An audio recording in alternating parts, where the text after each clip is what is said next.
साधारण सी बात है, हम करोड़पति बनना चाहते हैं और हमें मौका मिल जाए बिल गेट्स से मिलने का,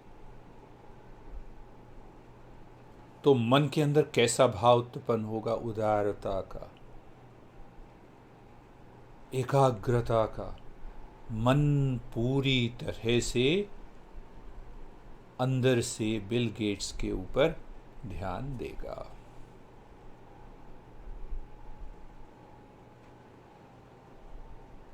क्या हमारा मन ध्यान की गहराई में जाने के प्रति समर्पित है? और यदि है तो महर्षि पतंजलि के प्रति हमारा मन नमनीय हो जाएगा, करुणामय हो जाएगा, मन साफ हो जाएगा, अहंकार को हटा देगा और ये कहेगा कि इस सूत्र में क्या लिखा है और इस सूत्र को मैं अपने जीवन में कैसे अपनाऊं। एक बात तो ये, अब उल्टा ले लें, हमारा मन करोड़पति होने का है और हम बाहर किसी भिखारी से मिलते, तो मन की दशा क्या होगी? और तीसरी अवस्था कि हमें पता नहीं है बिल गेट्स और बिल गेट्स सामने खड़ा,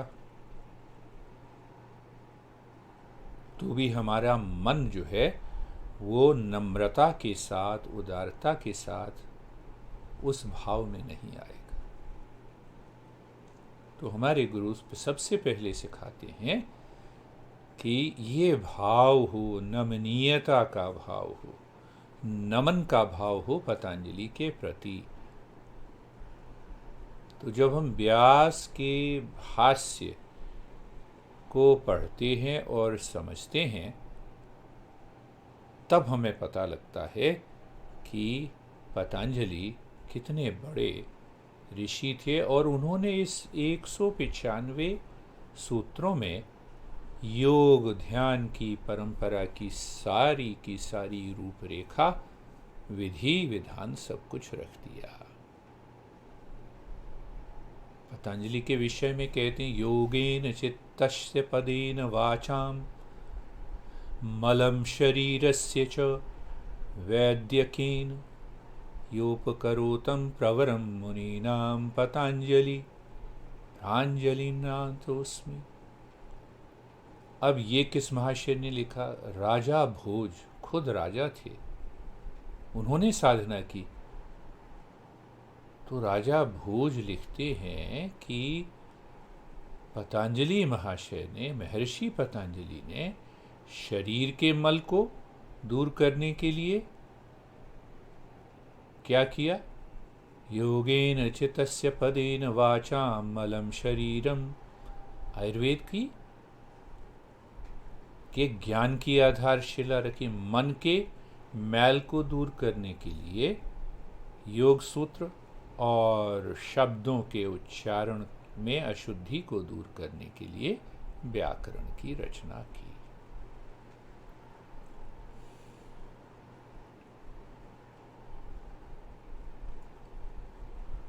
इतने बड़े ऋषि थे, और पतंजलि शब्द से ही है कि इतना महान ऋषि, संत, योगी, ज्ञान की पराकाष्ठा है। जैसे हम आइंस्टीन को कहते हैं, he is a genius. Genius Patanjali के लिए अपमान होगा, वो उससे भी ऊंचे थे। तो जब मेरा मन इस भाव से पतंजलि को देखता है, तब अपनी बुद्धि और अहंकार को एक तरफ रख देना होता है और व्यास भाष्य या वाचस्पति कहिए या राजा भोज के वर्तिका या उसने जो पतंजलि के विषय में लिखा है, उससे पढ़कर हमें उसकी महानता का पता लगता है। पर एक सबसे बड़ी बात घट जाती है कि जब हम पतंजलि को पढ़ते हैं, व्यास और इन सब के भाष्य को देखकर, तो हम स्वयं को पढ़ना शुरू कर देते हैं। सबसे बड़ी बात तो ये, हमारी जो विधा है, हमारा जो ज्ञान है, योग का और अध्यात्म का, ध्यान का मतलब ही है, ध्यान के ज्ञान को प्राप्त करने का मतलब एक ही है कि ज्ञान प्राप्त करते समय हम स्वयं का अध्ययन शुरू कर देते हैं। स्व कौन है? तो अब उदाहरण लीजिए, शरीर के मल को दूर करने के लिए आयुर्वेद, हाँ, जड़ी बूटियों का उसने, जैसे कि पतंजलि के, चलो ठीक है, शरीर का मल, शरीर बड़ा कष्ट देता, मन का मैल अगर दूर हो जाए तो योगश्चित्त वृत्ति निरोधा तो अपने आप हो जाए।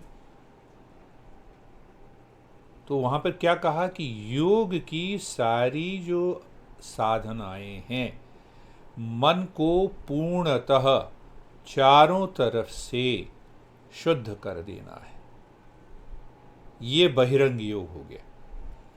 और उसके बाद ध्यान में जाना है, वो अंतरंग योग हो गया, ध्यान से आनंद की प्राप्ति हो जाएगी। ये भाव तो पतंजलि के प्रति, किसी भी गुरु के प्रति नमस्ते का भाव मुझे बदलेगा, साधक को बदलेगा, गुरु का कुछ नहीं होने वाला। गुरु को करते रहिए नमस्ते। तो इस साधना में पतंजलि की जब हम बात करते हैं, पतंजलि पतत, गिर जाना, मेरे हाथ, मेरा मन, मेरी भावनाएं उस महान ऋषि जो पतंजलि हैं उसके लिए गिर जाती हैं। मतलब ये हुआ कि मैं अपने अहंकार को, कि मुझे बहुत आता है, इसको एक जगह रख देना। क्यों रख देना? जिससे कि पतंजलि के सूत्रों का ज्ञान मेरे अंदर उसी प्रकार प्रकट हो जैसे पतंजलि के अंदर प्रकट हुआ। ध्यान का मतलब ही वही। देखो, ध्यान का मतलब ये है कि ध्यान साधना करते रहो, आंख बंद करो, नाक से सांस लो, 3 घंटे बैठ जाओ चुपचाप। हाँ, बहुत सारी विधियां, कुंडलनी और इन सब। ध्यान का जो वास्तविक स्वरूप का अर्थ ये है कि ध्यान से ज्ञान का अवतरण हो। कौन से ज्ञान का? जो ज्ञान पतंजलि के मन में अवतरित हुआ, जो शंकराचार्य के मन में अवतरित हुआ, जो रामकृष्ण के ध्यान की अवस्था में अवतरित हुआ, जो विवेकानंद के साथ अवतरित हुआ। अंतिम वही लक्ष्य है। तो इसका ये अर्थ नहीं है कि हम खुद पतंजलि हो गए। हम स्वयं, हमारी जो अभिव्यक्ति होगी वो अलग होगी। जब हम ध्यान में अवतरण हो जाएगा उस ज्ञान का, और वो ज्ञान हमें स्वरूप का ज्ञान करा देगा, तो हमारे संस्कारों के कारण हमारी अभिव्यक्ति अलग होगी। पतंजलि की अलग है, रामकृष्ण परमहंस की अलग है, विवेकानंद की अलग है। तो इस बात पर हमें ध्यान रखना होगा कि पतंजलि योग सूत्र को पढ़ते समय, उसको समझते के साथ साथ उसकी साधना करते समय हमारे मन में ये परम भाव रहे, नमनीयता का, गिरने का भाव रहे कि इतने बड़े महर्षि जिन्होंने 6000 साल योग की परंपरा को लिपिबद्ध किया और उसको पूर्णतः एक सूत्रबद्ध कर दिया, तो उस सूत्रों में से हमें खोज के निकालना है, और खोज के निकालते हुए उसके बाद साधना करनी है। तो खोजना है, जो खोजने की प्रक्रिया हो, वो जो ज्ञान पतंजलि ने दिया है और जो कि भाष्य में है, जैसे व्यास भाष्य है, वाचस्पति जी ने लिखा है, राजा भोज ने लिखा है, वो गहराई तभी हमें समझ में आएगी। हमें अपने मन को उदारता के साथ पतंजलि की ओर मोड़ना होगा, तब सही अर्थों में योग साधना संभव हो पाएगी और सफल भी हो पाएगी।